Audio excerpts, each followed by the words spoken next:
शिवाजी पार्कमध्ये नमाज पठण करण्याची परवानगी द्या अशी मागणी करण्यात आली होती। त्यानंतर आता अक्षय तृतीयेला हनुमान चालीसा पठण करण्याची परवानगी देण्याबाबत मागणी करण्यात आली आहे। मुंबई महापालिका आयुक्तांकडे याबाबत परवानगी मागण्यात आली आहे।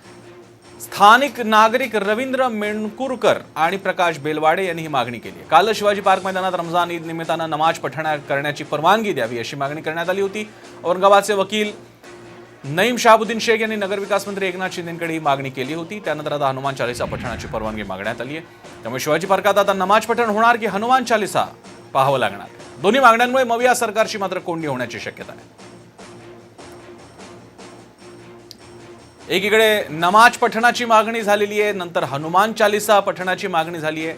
वस्तुतः शिवाजी पार्कमध्ये काही निवडक सभा, त्याचप्रमाणे 6 डिसेंबरला आंबेडकरी समाज, आंबेडकरी अनुयायी येत असतात।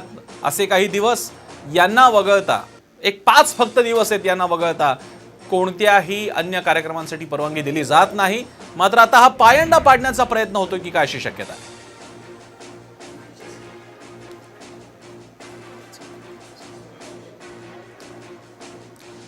शिवाजी पार्कात हनुमान चालीसा विरुद्ध अल्लाहू अकबर असा वाद उपस्थित झाला आहे। हे मैदान आहे आणि मैदानच राहू द्या।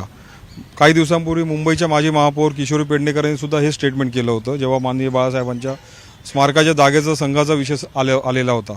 आता इकडे जर नमाज म्हणणार असेल तर आम्ही सुद्धा इकडे हनुमान चालीसा म्हणणार आहोत। आम्ही आमच्या पुढच्या पिढीला नमाज दाखवू की हनुमान चालीसा दाखवायचं? आम्हाला हनुमान चालीसाच दाखवायची आहे।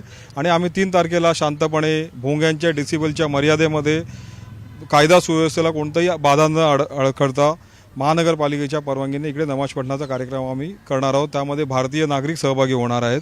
मुंबईभरातनं, देशभरातनं लोक त्या दिवशी इकडे येतील आणि महानगरपालिकेकडे आम्ही लवकरच त्यांच्या परवानगीची मागणी करतो आहोत। कधीच नमाजासाठी जागा कधीच मागण्यात आली नव्हती आणि मला वाटतं आता सरकारची जशी वाटचाल आहे तर मला वाटतं आदल्या दिवशी पण परमिशन देतील त्यांना। तर आमची आतापासूनच मागणी आहे की आम्हाला हनुमान चालीसा, आणि आम्ही सर्वांना आव्हान पण केलेलं आहे, लोकांचं समर्थन मिळत आहे की हनुमान चालीसा पठण आम्ही त्या दिवशी करणार।